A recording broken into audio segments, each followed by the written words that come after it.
Hello students, welcome to GATE classes. तो आज के इस वीडियो लेक्चर में हम स्टार्ट करेंगे सेंट्रीपिटल एक्सेलरेशन की डेरिवेशन। तो स्टार्ट करते हैं। कहता है कि सेंट्रीपिटल एक्सेलरेशन जो होता है बच्चों, सेंट्रीपिटल एक्सेलरेशन जो होता है वो towards the centre along the radius लगता है अकॉर्डिंग टू द डेफिनेशन। तो हम स्टार्ट कर रहे हैं डेरिवेशन पार्ट, जिसमें हमने क्या करा है, इस तरीके से एक सर्कल को ड्रॉ किया है जिसमें पार्टिकल यूनिफॉर्म सर्कुलर मोशन कर रहा है। तो मैंने स्टार्ट किया इस पॉइंट से कि पार्टिकल जब इस तरीके से यहाँ पहुँचा होगा तो इस पॉइंट पर वेलोसिटी की जो डायरेक्शन है वो ये है, this is v1। Speed constant है और वेलोसिटी चेंज हो रही है हर एक पॉइंट पर।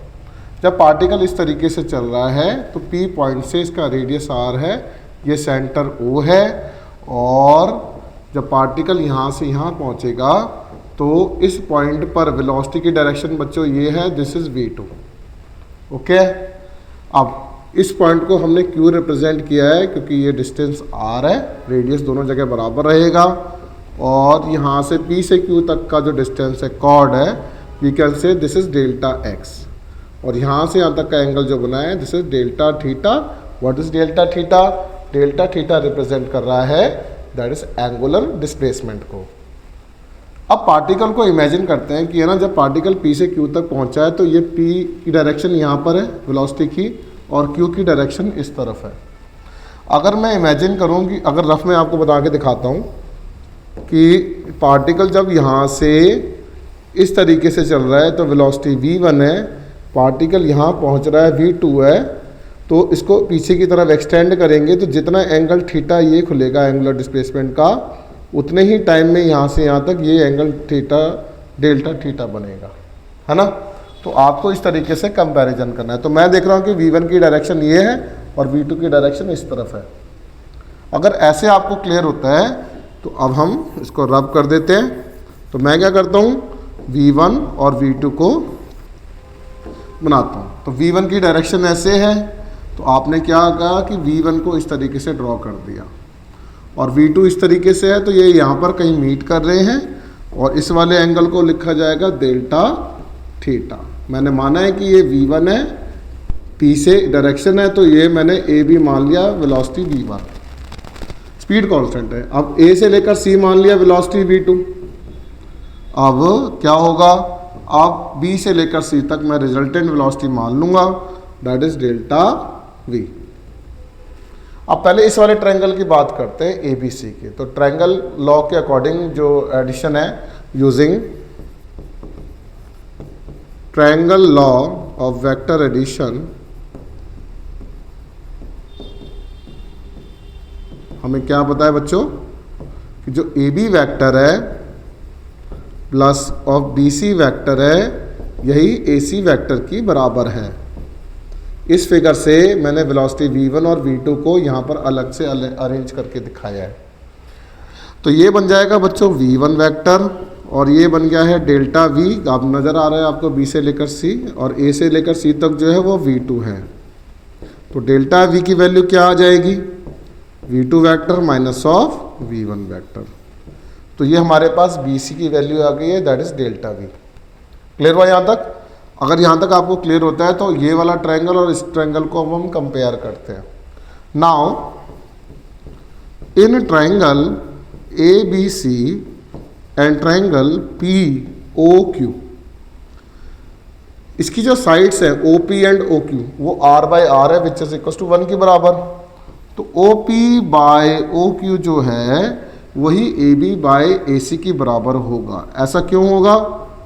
ऐसा इसलिए होगा AB by AC which is equal to 1, क्योंकि स्पीड कांस्टेंट है, वेलोसिटी की डायरेक्शन चेंज है। बस वेलोसिटी की डायरेक्शन ऐसे है, यहाँ से यहाँ तक, इस चीज को ध्यान रखिएगा।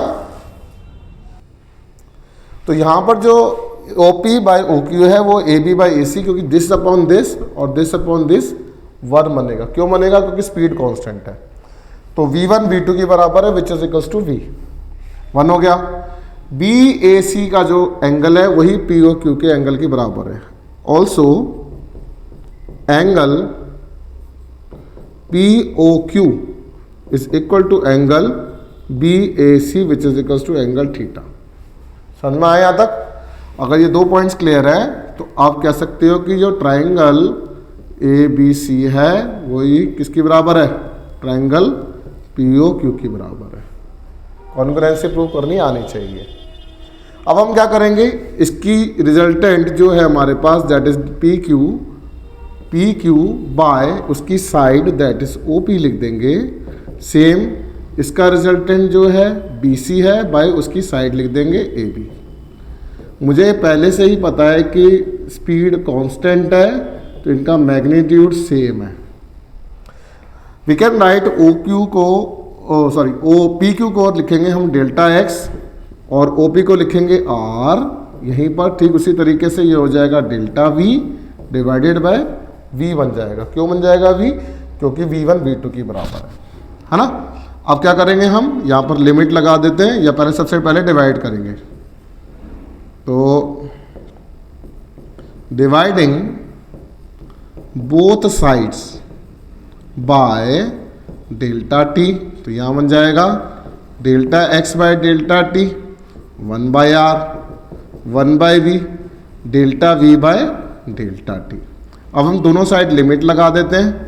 लिमिट लगाने से एवरेज जो है वो डिफरेंशिएशन में कन्वर्ट हो जाएगी, तो इंस्टेंटेनियस वैल्यू आ जाएगी। 1 by v limit delta t tends to 0 delta v by delta t बनेगा।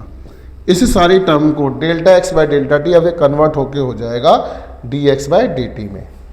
तो you can write 1 by r का 1 बाय r, इतने पार्ट को you can write dx by dt।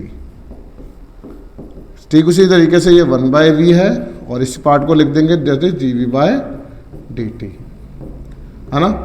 तो dx बाय dt बच्चों velocity होता है इंस्टेंटेनियस, 1 बाय v ये इंस्टेंटेनियस एक्सेलरेशन हो गया। तो v मतलब v स्क्वायर बाय r आ जाएगा, जो आपका रिक्वायर्ड सेंट्रीपिटल एक्सेलरेशन का फॉर्मूला हो जाएगा v और r की टर्म्स में।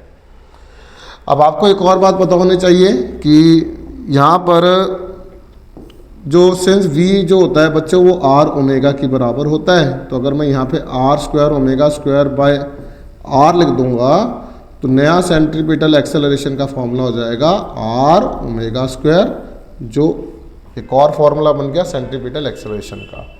तो रिक्वेस्ट है इस सारी डेरिवेशन को प्लीज़ ढंग से 3 to 5 टाइम्स रिवाइज करिएगा।